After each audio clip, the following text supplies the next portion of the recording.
సంవత్సరాల తరబడి ఎన్ని మందులు వాడినా మీ మోకాల నొప్పులు తగ్గట్లేదా? ప్రాణ పెయిన్ క్లినిక్ లో అత్యాధునిక చికిత్స. నమస్తే రమగారు. నమస్తే జయ. రమగారు, మనకి ఆంజనేయ స్వామి అనగానే సింధూరం గుర్తొస్తుంది. ఓన్లీ ఆయనకే ప్రత్యేకం. మనం ఆ కలర్ ఇంకెక్కడా చూడం. ఆంజనేయ స్వామికి సింధూరానికి ఉన్న సంబంధం ఏంటండి? కరెక్ట్గా నాకు మీ శారీ కలర్ ఇంచుమించుగా అదే అనిపిస్తుంది. సింధూరపు రంగు. ఈ గంధ సింధూరాన్ని స్వామికి, ఆంజనేయ స్వామికి సమర్పిస్తారు. చాలా ప్రత్యేకమైన సేవ. ఆయన దేవాలయాల్లో అది ఇస్తారు, అది పెట్టుకుంటాం, అది వదలదు. అవును, దేవాలయంలో ఓ పక్కన అద్దం పెడతారు, అద్దం దగ్గర అంతా అవే మరకలు కనపడుతుంటాయి, వేలు నుంచి వదిలిపెట్టదు. నువ్వుల నూనెతో రంగరిస్తారు. దీనికి పురాతన కాలం అంటే మనకు తెలిసి మన తాతల నాటి నుంచి కూడా ఆంజనేయ స్వామికి సింధూరానికి ఏమైనా సంబంధం ఉంది. ముందు కాలంలో ఏం చేసేవారో తెలియజేయ. అసలు ద్వాపర యుగంలో ఆంజనేయ స్వామికి ఏదైనా పూజ చేశారు అనే పాయింట్లు కూడా మనం వినాం. మహాభారతమే కదా మనకి ద్వాపర యుగంలో ప్రమాణం. మహాభారతంలో కానీ భాగవతంలో కానీ ఆంజనేయ స్వామిని పూజించిన ప్రస్తావన రాదు. ఒకే ఒకసారి ఎక్కడొస్తుంది? సౌగంధికాపహరణం కోసం వెళ్తాడు భీముడు. అప్పుడు ఆయనకి ఆ గంధమాదన పర్వతం మీద ఈ ఆంజనేయ స్వామి కనిపిస్తారు. అప్పుడు వీళ్ళిద్దరూ ప్రార్థిస్తే అప్పుడు భీముడి ప్రార్థనను అనుసరించి వచ్చి మీ రథం మీద కేతనంగా ఉంటాను అని చెప్పాడు. అర్జునుడి రథానికి జెండాగా ఉన్నాడు. జెండాపై కపిరాజు పద్యాలే ఉన్నాయి. అవును, ఆ కపిరాజు యుద్ధంలోనే కాకుండా వీళ్ళు విరాట పర్వంలో అర్జునుడు ఆ బృహన్నల వేషం నుంచి అర్జునుడి రూపంలోకి వస్తాడు కదా, అప్పుడు వచ్చి బృహత్ కపి వచ్చి కూర్చున్నాడు రథం మీద అని చెప్తారు మహాభారతం. ఓహో, కపి వచ్చేసాడట. ఆంజనేయ స్వామి వచ్చి యుద్ధం అనగానే అర్జునుడి రథం మీద ఉండాలి, వచ్చి కూర్చున్నాడు అని చెప్తారు. అవి తప్ప ఆంజనేయ సేవాకాలాలు మనం అసలు చూడం. కానీ మనకి కలియుగంలో మన ముందు తాత ముత్తాతల నాటి నుంచి ఆంజనేయ స్వామిని సేవించడం ఉంది. కాలక్రమంగా రకరకాల కథలు వెలుగులోకి వచ్చాయి. పరాశర సంహితలో ఒక ప్రత్యేకమైన కథనని చెప్తారు ఆంజనేయ స్వామి సింధూరము కాంబినేషన్ మీద. ఎందుకు వీళ్ళిద్దరికీ ఈ సంబంధం ఉంది అని. రావణ వధ అనంతరం పట్టాభిషేకం జరిగింది. సీతారాములతో పాటు ఆంజనేయ స్వామి కూడా వీళ్ళంతా వచ్చారు. ఓకే, ఆంజనేయ స్వామి, సుగ్రీవుడు, తార, అంగదుడు, రుమ, వాళ్ళే కాకుండా మళ్ళీ విభీషణుడు, జాంబవంతుడు అంతా కూడా శ్రీరామ పట్టాభిషేకం చూడడానికి అయోధ్యకి తరలి వచ్చారు. చాలా కాలం ఆంజనేయ స్వామి సీతారాముల సేవలోనే ఉన్నాడట. అయితే ఒకనాడు ఆయన వచ్చేసరికల్లా సీతాదేవి సింధూరం పెట్టుకుంటుంది, బొట్టు పెట్టుకుంటుంది. అప్పుడు పాపిట్లో బొట్టు, సీమంతంలో బొట్టు పెట్టుకోవటం మన విధానం కదా. రామాయణ కథ అంతా నార్త్ ఇండియా కథగా మనం చెప్పుకుంటాం. వాళ్ళకి పాపిట సింధూరం చాలా ముఖ్యం ఆ ప్రాంతం వారికి. బొట్టు పెట్టుకుంటుంటే ఈయన అడిగాడు, అమ్మా ఈ సింధూరం ఎందుకు పెట్టుకుంటున్నావు నువ్వు అని అడిగితే సీతాదేవి చెప్పిందట, రాముడు అత్యంత ప్రీతిపాత్రుడుగా ఉంటాడు. బొట్టే రాముని యొక్క ప్రీతి, ఆయనకి ఇష్టం. రాముడు ఎక్కువ కాలం చల్లగా ఉండటానికి ఈ బొట్టు పెట్టుకుంటేనే ఆయనకి మంచిది.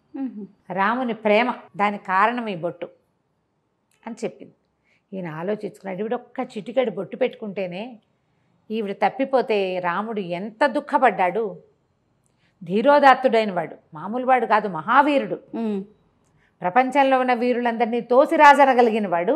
ఆమె లేకపోతే ఎంత దుఃఖపడ్డాడు. అంత ప్రీతి, చిటికెడు బొట్టుతోటి అంత ప్రీతి వచ్చింది, అంత ప్రేమ భార్య అంటే. అందుకని ఆ సింధూరాన్ని తను కూడా పెట్టుకోవాలనుకున్నట్ట ఆంజనేయ స్వామి.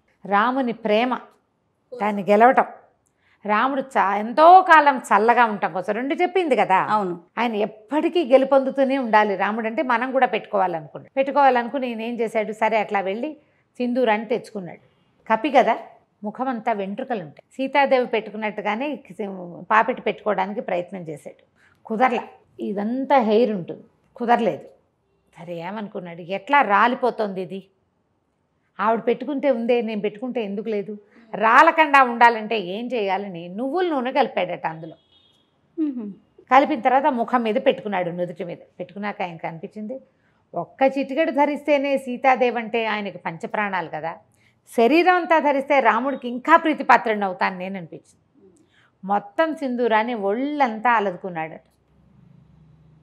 ఆ స్వరూపంతో రాముడికి కనపడడానికి సభాస్థలికి వెళ్ళేసరికల్లా అందరూ నవ్వారు చూస్తే. వాళ్ళంతా సభలో ఎంతమంది ఉన్నారు, అయోధ్యాపురవాసులంతా ఉంటారు, ఇంకా సామంతులు వాళ్ళు వీళ్ళు చాలామంది ఉన్నారు. ఈయన సంబంధించిన వాళ్ళు కూడా, ఆంజనేయుడికి సంబంధించిన జనం కూడా చాలామంది ఉన్నారు. ఏమిటి వేషం హనుమ అని రాముల వారు అడిగితే అప్పుడు ఏం చెప్పాడంటే, చిటికెడు సింధూరం సీతాదేవి ధరిస్తేనే ఆమె నీకు అత్యంత ప్రీతిపాత్రాలైంది కదా, అందుకని నీ ప్రీతిని పొందడానికి నేను సింధూరం పట్టించుకున్నాను స్వామి అని చెప్పాడు. ఆ మాటకి చాలా సంతోషించాడట శ్రీరాముడు. ఎవరైతే ఆంజనేయుడికి సింధూరం పెడతాడో వాడు నాకు అత్యంత ప్రీతిపాత్రుడు. ఏ ఇంట్లో ఆంజనేయుడికి సింధూరాన్ని ఇస్తారో వాళ్ళ ఇంట్లో నేను ఉంటాను. రాముడు మనతోటి ఉంటే ఏమిటి తక్కువేమి మనకు, రాముడు ఒక్కడుండు వరకు అన్నారు త్యాగరాజు. ఆయన ఉంటే ఏమీ తక్కువ లేదు, అన్నీ ఉన్నట్టే, సర్వం ఉన్నట్టే. భగవంతుడు మనతోటి ఉండటం. దాంతో అప్పటి నుంచి ఆంజనేయ స్వామికి సింధూరం ఇవ్వటం ఒక పద్ధతిగా మారింది. ఆయనకి సింధూరం ఎక్కించడం అనేది ఒక సేవ ఉంటుంది. మంగళవారాలు కొన్ని దేవాలయాల్లో స్వామికి సింధూరం మొత్తం పట్టిస్తారు. ఏవైనా ఆర్థిక సమస్యల్లో ఉన్నవాళ్ళు, ఒక తెలియని కారణాలతోటి ఇబ్బంది పడతారు. అంతా వ్యాపారం నడుస్తుంటుంది, ఏవో ఇబ్బందులు వస్తాయి, పిల్లలు పెళ్ళిళ్ళు కుదురుతాయి, ఏవో ప్రాబ్లమ్స్ వస్తాయి, అన్నీ బాగానే ఉంటుంది, ఏమిటో ఇబ్బంది, తెలియని కారణాలు ఉంటాయి వాటికి. అవి తీరటానికి సింధూరం ఎక్కించాలంటారు. అవి ఎక్కించడానికి ఏం చేస్తారంటే ఒట్టిగా పొడి సింధూరం కాకుండా దాంట్లో నువ్వుల నూనె కలుపుతారు. నూనె కలిపిన సింధూరం ఇంకా వదిలిపెట్టదు, అందుకే అది జిగురు. అవునవును, జిగురుగా ఉంటుంది కదా. అయితే ఈ గంధ సింధూరము, ఆ సింధూరపు దాన్ని తయారు చేసే రాళ్ల వల్ల ఈ నువ్వుల నూనె కలిపితే కొన్ని చోట్ల మోకాళ్ళ నొప్పులకి వాటికి వైద్యంగా కూడా నార్త్లో వాడతారట. దాన్ని ఎక్కువ కాలం వృద్ధాప్యం రాకుండా ఉంటుంది సింధూరం అలదుకుంటే అని చెప్తారు. కానీ శరీరం అంతా సింధూరం పట్టించుకొని మనం ఎక్కడ ఉంటాం, ఉండలేకపోతాం కదా. కనీసం సంవత్సరానికి ఒకసారైనా ఆంజనేయ స్వామికి ఈ సేవ జరిపిన వాళ్ళు అకాల మృత్యువు దరిచేరదు వాళ్ళని. ఏడాదికి ఒక్కసారి మనమే స్వయంగా అలంకరించగలిగితే మంచిది. లేదా దేవాలయాల్లో ఈ సింధూరం ఎక్కించే సేవ కనుక చేయిస్తే ఇక మృత్యువు రాదని చెప్పం మనం. అకాల మృత్యు 50కి 30కి 40కి ఇంకా బాధ్యతలు ఉండగా అమ్మా నాన్న బతికుండగానే పిల్లలు మరణించడం, 90 ఏళ్ళ అమ్మా నాన్నలు ఉంటే 70 కూడా రాని కుమారులు మరణించడం, 60లో కుమారులు 90లో అమ్మా నాన్న, పెద్దవాళ్ళిద్దరు ముదిబగ్గులు వాళ్ళు బతికి జీవించే ఉంటారు పాపం. ఈ 60 ఏళ్ళు వచ్చిన వాళ్ళు యంగ్గా యాక్టివ్గా ఉన్న వాళ్ళు చిటుక్కుని వెళ్ళిపోతారు. ఈ కష్టం రాకుండా ఆంజనేయుడికి సింధూర సేవ అంత మంచిది. వీళ్ళతోటి రాముడు ఉంటాడు. మామూలుగా మనం ఏం చెప్తాం, సహస్రనామాలకు తుల్యమైంది రామనామం. అదే కదా, శ్రీరామ రామ రామేతి రమే రామే మనోరమే సహస్రనామ తత్తుల్యం రామనామ వరానని. ఒక్క రాముడు అనే నామమే 1000 నామాలకి సరిపోతుంది. ఇంతకీ ఈ 1000 నామాలు ఏమిటి? 1000 రామనామాలు కాదు, 1000 వేరువేరు నామాలు. విష్ణువు యొక్క అనంత శక్తిమయాలైన 1000 పేర్లకి ఒక్క రాముడు అనే పేరు కరెక్ట్ మ్యాచింగ్, దానికి తుల్యమైనది. అలాంటి రాముడు మన పక్కన ఉంటాడు. అందుకని ఆంజనేయ స్వామికి ఈ సింధూరం ఎక్కించడం ఒక పద్ధతిగా మారింది. మనం ఇటీవల కాలం మనకు దగ్గరలో కూడా ఆంజనేయ స్వామికి ఏముంది, ఆయన ప్రతి వీధికి సందుకి దేవాలయాలు ఉంటాయి.